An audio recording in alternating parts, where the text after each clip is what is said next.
Welcome back, everyone, to Storytime with Xel. Sit back, relax, and let me spin you a tale. Chapters 9 and 10 of Eternal Care Forest.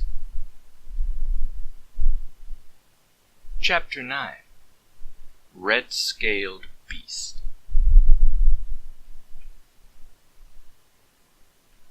James gripped the sword hilt tight, then raised it for defense, slowly walking around Xellion's side, again with Xel not seeming to track James. James then takes a few steps forward and stabs the sword forward to Xellion's midsection, but gasps when Xellion turns quickly before the blade makes contact and smacks the flat of the blade with his sword arm and makes it flip upward, out of James's hand and into Xellion's left hand, who cackles and says, "Oh, come on! You think that would work on me?" Then swings his sword arm horizontally, aiming for James's neck. Luckily, James falls backward onto his butt, and only loses some strands of hair as he falls. And Xellion laughs, saying in a fake Irish accent, "Oh, poor wee baby, little up the top," then makes the sword levitate back to James as he adds, "Now get with it, Jimbo." It's easy enough to aim a scattergun at cancer kids, but in a real fight you can't even get in a proper stance. Growling in irritation, James grabs the sword hilt and stands back up, then immediately has to stumble backward as Xellion starts walking steadily toward James, making his blade arm sing through the air as he slashed diagonally left and right, fast strikes, but with a slow follow-up, taking about a full second or two between strikes. James noticed an opening just before backing into a wall, and as Xellion lifts his sword up for another slash, James strikes vertically upward at Xellion's face, hitting and knocking off his mask, and making James's hand sting from the resonation of the impact, having never even used a sword before in his life. Xellion, however, his monstrous face uncovered, illuminates James's face with his scar lights, his lower jaws split and grinning wide, as he says, "Now you're getting it," and brings his knee up fast to bash into James's stomach, knocking the wind out of him before grabbing James's back with his left hand and throwing him back to the center of the room. James slowly pushes himself up, gasping desperately for air as Xellion slowly approaches him. His foot falls heavy from Xel's 10-foot frame. James scrambles forward and gets back to his feet, turning to face Xellion, who was now pointing his sword arm directly at James, and the small white knives flick into the outward position, just like he did last night. James remembers what it meant, and he quickly dove to the side just as Xellion's sword shot out of his metal hand, and would have impaled James had he not gotten out of the way.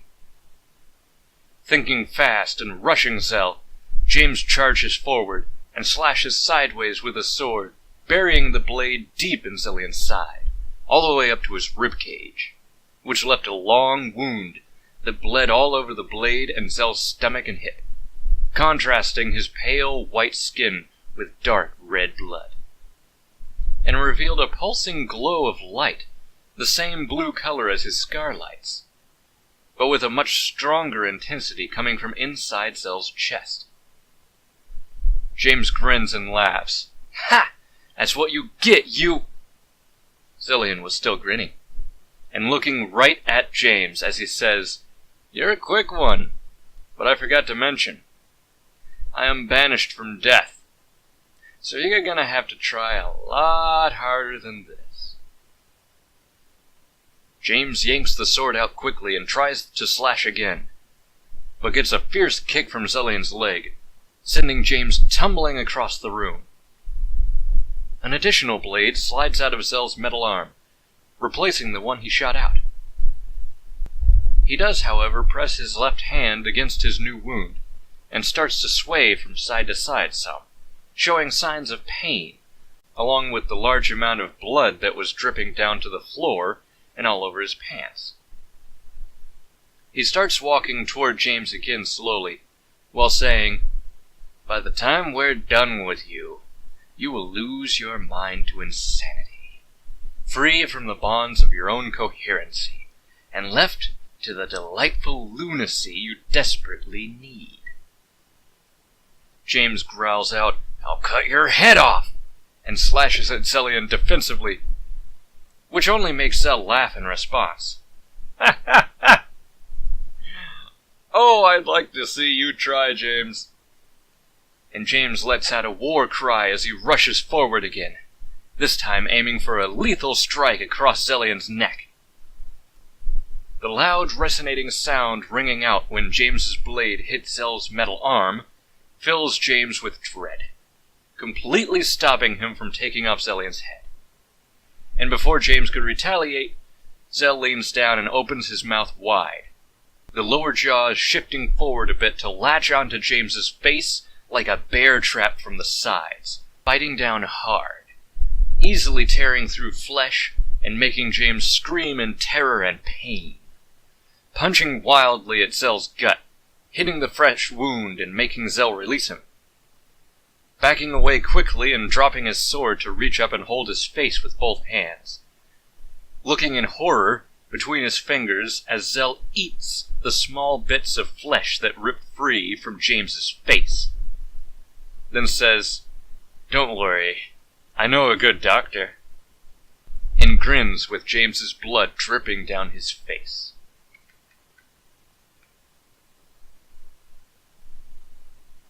James held his face tight, trying to stop the pain, watching in terror as Xelion stepped closer to him, then gasping as he sees something much larger behind Zell, rearing up for an attack, crashing its large, red-scaled hands against Xelion's wounded side, making him grunt and sending him flying into the wall. James drops his hands and backs up as the naked red-scaled demon walks right up to him.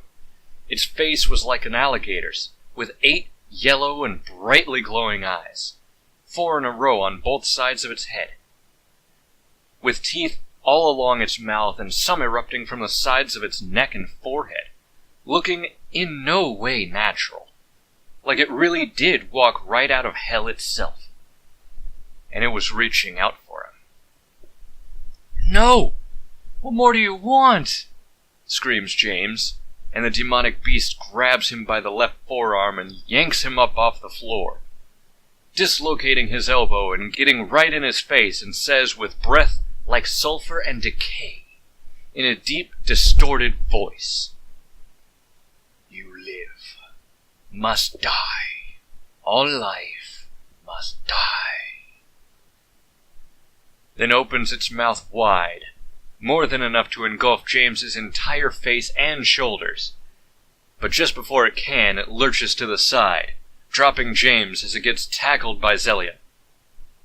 The beast drags the talons of its feet along the ground, carving claw marks in the floor as it turns its attention to Zell, raking its claws against his chest. Xelion grabs it with all 8 of his tentacles, which, along with his horns, have shifted from their electric form and have coated themselves in the organic, reflective metal from before, lifting it up and throwing it over himself onto its back. James watches from the floor, slowly backing up toward the wall with his feet, in a state of shock from his dislocated arm, watching as Zell reaches toward the sword James dropped, making it vibrate and fly off the ground toward Zell. He grabs and holds it tight with his left hand, spreading his arms a bit as he turns around to face the beast as it gets back up to its feet.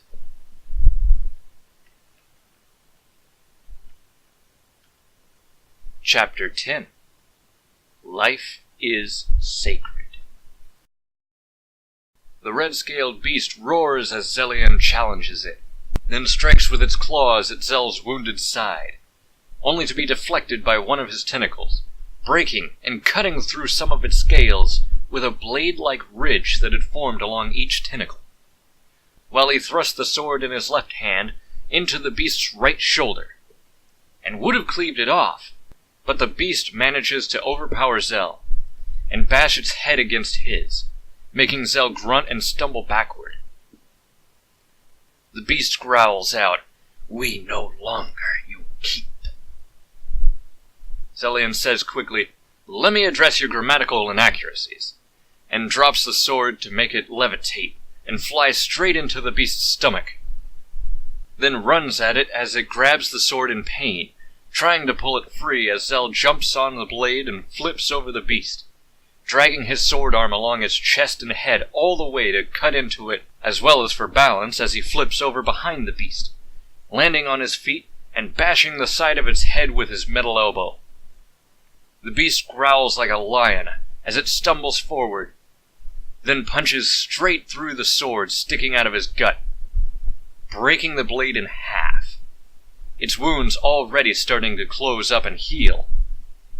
Then it trips Zellion with its spiked tail, then jumps backward while twisting in the air to land atop Zell and start beating ruthlessly into his face and chest with its claws and powerful fists. It was only a few seconds before Zellion wraps his tentacles around the beast's neck, arms, and legs, pulling it back and throwing it several feet away. Zellion stands up and grabs his face with his normal hand, grunting in pain as the beast gets back up to face him again. Zell then takes off his white lab coat and drops it beside him as the tentacles wrap around his chest, sliding together and forming a skin-tight, reflective silver metal suit covering his face, chest, and thighs. That looked like modern paneled body armor for a ninja. His sword arm retracts back into his metal hand, and his fingers tilt back into the proper positions as the beast roars a challenge at Zellion, then leaps at him from across the room to start clawing at the metal, making sparks fly off, the claw marks fusing together and healing barely a second after being damaged each time. And he starts reacting defensively to the beast's onslaught, quickly deflecting each strike from its arms with his hands like a highly trained martial artist.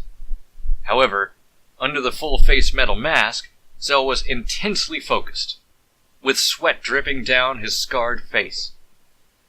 It took all his concentration to hear and predict each and every muscle twitch the beast made, and it soon uses its tail to wrap around Zell's leg to trip and swing him around behind it and into the wall beside James, turning around and ripping the broken blade piece out of its belly and roaring with a mouthful of drooling bile as it throws it fiercely at Zellion. But he blocks it with his metal arm just before it can stab into his head, while James dives to the side onto his stomach and holds his good arm over his head to protect himself. Zellion stands back up and pops his neck as he spreads his arms, flexing the fingers of his left hand, gathering electrical energy in his palm, and sliding his blade back down out of his metal hand as he starts marching toward the beast aggressively, the lightning arcing along his left arm and between his fingertips, and the beast growls out something in Enochian, the ancient language of angels and demons, which of course James couldn't understand, but Zellion does, as he responds in an aggressive yet calm tone with, "Life is sacred," and grabs its arm with his electrified hand as it tries to slash at him, then rams his sword arm straight through the beast's chest, making it spill out large amounts of black blood. It shakes violently all along its body, but continues to fight, proving to be far, far stronger than a human. As James figured, he would have been killed long ago if he were still going up against Zell instead of the beast. It stabs its clawed fingers into Zell's left shoulder and ribcage, right through his silver armor, which reacts violently like it was a living thing, and forms dozens of smaller tentacles, trying to fight back even as armor plating. But the beast pushes him away as hard as it can to get the sword out of its chest. then lifts him up and throws him against the wall next to James again, who by now felt the extreme pain in his dislocated arm and holds it tight to try and dull the pain, while still watching Xelion and the beast in disbelief. Xelion himself was breathing raggedly, his face wincing from the pain behind the metal mask, as his dark red blood flows from his fresh wounds, each deep cut revealing the blue glowing energy inside him. Xelion reaches over to hold his side where the beast grabbed him, then suddenly calls out toward the staircase 3 names. Jer, Johnny, Andy. Thank you all for listening. This has been Storytime with Xel.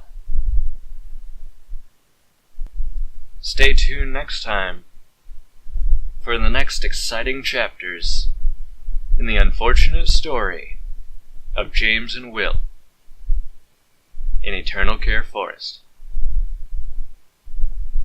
Sweet dreams.